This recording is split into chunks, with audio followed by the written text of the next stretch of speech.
بسم اللہ الرحمن الرحیم۔ آج میں بات کروں گا کہ قربانی ہم کیوں کرتے ہیں، کیونکہ غیر مسلم جو ہوتے ہیں ان کی طرف سے آئے روز قربانی پر اعتراضات آتے ہیں کہ مسلمان جو ہیں وہ قربانی کیوں کرتے ہیں۔ تو اس سے اچھا وہ کسی ہاسپٹل میں پیسے جمع کرا دے تاکہ ہاسپٹل کی تعمیر ہو سکے، یا اس طرح کے فلاں کچھ بھی عجیب اعتراضات کرتے ہیں۔ تو ان کا جو اعتراضات بنتے ہیں، مگر علماء جو ہیں وہ جوابات دیتے رہتے ہیں۔ تو ان میں سے کئی جوابات میں آپ کے سامنے پیش کرتا ہوں، ایک عقلی بھی اور نقلی بھی۔ اور نقلی وہ ہے جو قرآن و سنت کے مطابق ہوتے ہیں، یعنی کہ قرآن میں ہمیں اللہ تعالیٰ نے قربانی کرنا حکم دیا ہے، تو ہم الحمدللہ بحیثیت مسلمان ہم پر فرض ہے کہ ہم اس عمل یعنی کہ حکم کی بجاوری کریں، اس حکم پر عمل کریں۔ تو پہلا تو یہ ہو گیا، اور دوسرا یہ کہ ایک یعنی کہ حکم ہے، ایک عمل کی دو صورتیں ہوتی ہیں، ایک جو ہے اس کی شکل ہوتی ہے اور ایک اس کی روح ہوتی ہے۔ جب تک ہم روح کو یعنی کہ شکل کو اختیار نہیں کرتے، اس چیز کی روح کو حاصل نہیں کر سکتے۔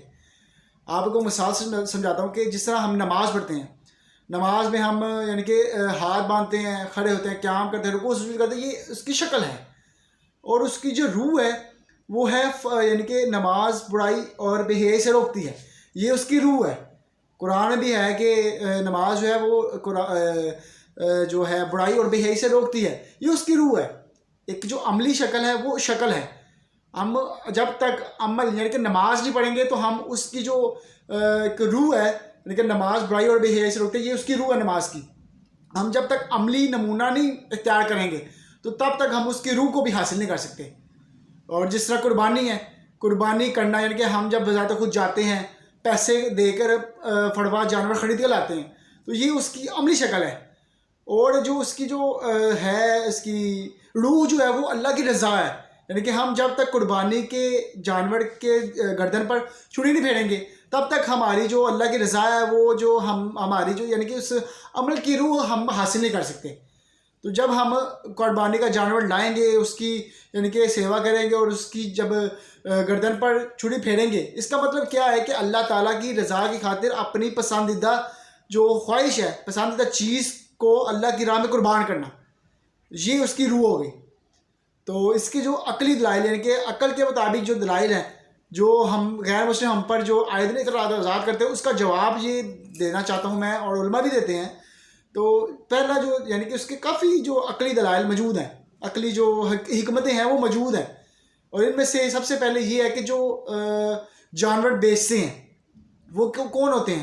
وہ غریب لوگ ہیں، یعنی کہ غریب لوگ ہیں، وہ یعنی کہ بکرے کو ایک پورا سال پالتے ہیں، اور جو مینڈا ہے یعنی کہ جو چھترا جسے ہم کہتے ہیں اس کو 6 مہینے پالتے ہیں، 6 مہینے کے بعد وہ دودھا ہوتا ہے۔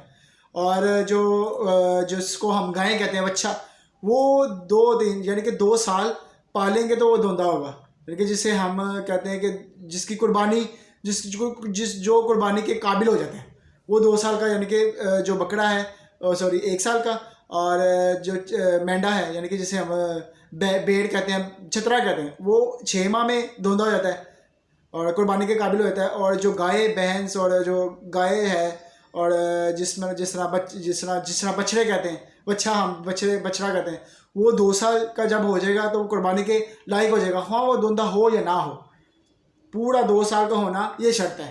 اور اونٹ جو ہے وہ 5 سال کے بعد دوندا ہوتا ہے، یعنی کہ قربانی کے قابل ہو جاتا ہے۔ تو یہ جب لاتے ہیں وہ بیچارے پورے یعنی کہ سال بھر میں پالتے رہتے ہیں کہ وہ ان کی یہی جو غریب لوگ ہوتے ہیں وہ ان کو یہی آس ہوتی ہے کہ ہم جو ہے نا سال کے بعد قربانی کریں گے تو ہمیں فائدہ ہوگا۔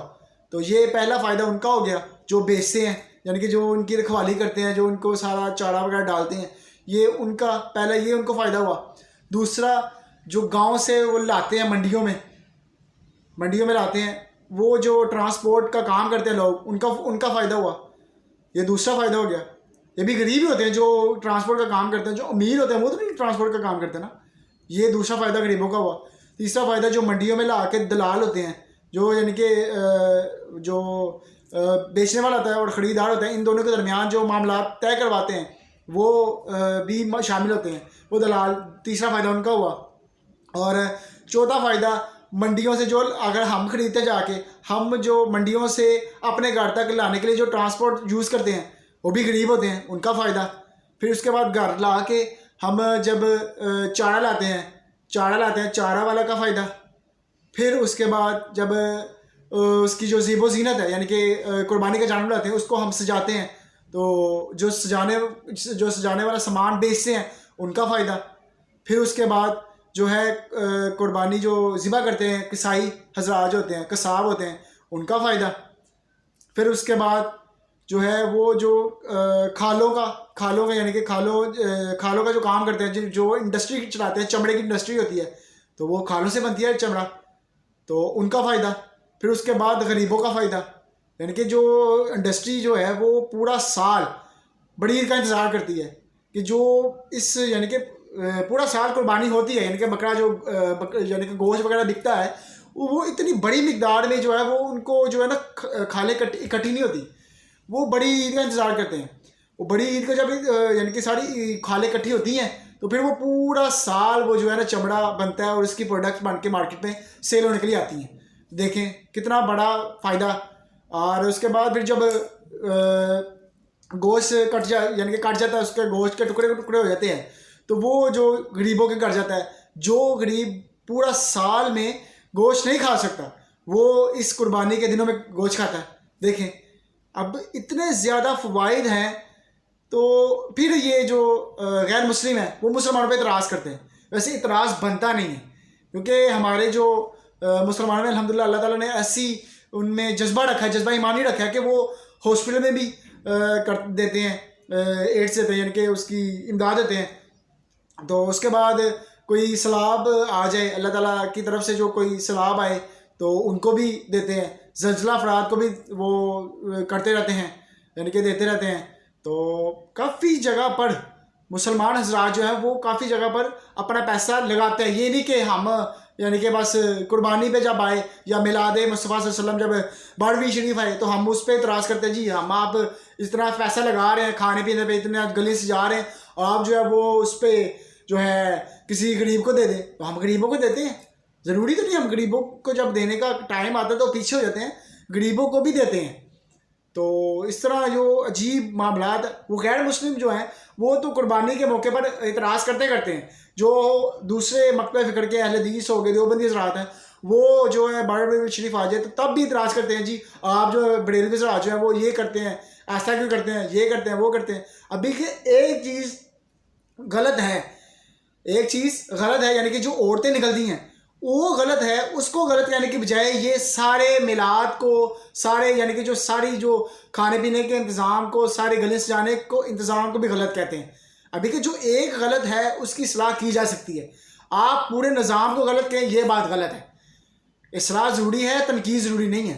تنقید برائے اصلاح کریں، تنقید برائے تنقید نہ کریں. آپ تنقید برائے اصلاح جو ہے وہ یعنی کہ سمجھ میں آتی ہے کیونکہ آپ اصلاح کر رہے ہیں تنقید کر کے. تنقید برائے تنقید نہ کریں. آپ پورے نظام کو غلط کہیں یہ غلط بات ہے. اللہ تعالیٰ ہمیں شریعت مطہرہ کے اندر رہ کر ہر کام عمل جو ہے سرزد کرنے کی توفیق نصیب فرمائے. آمین.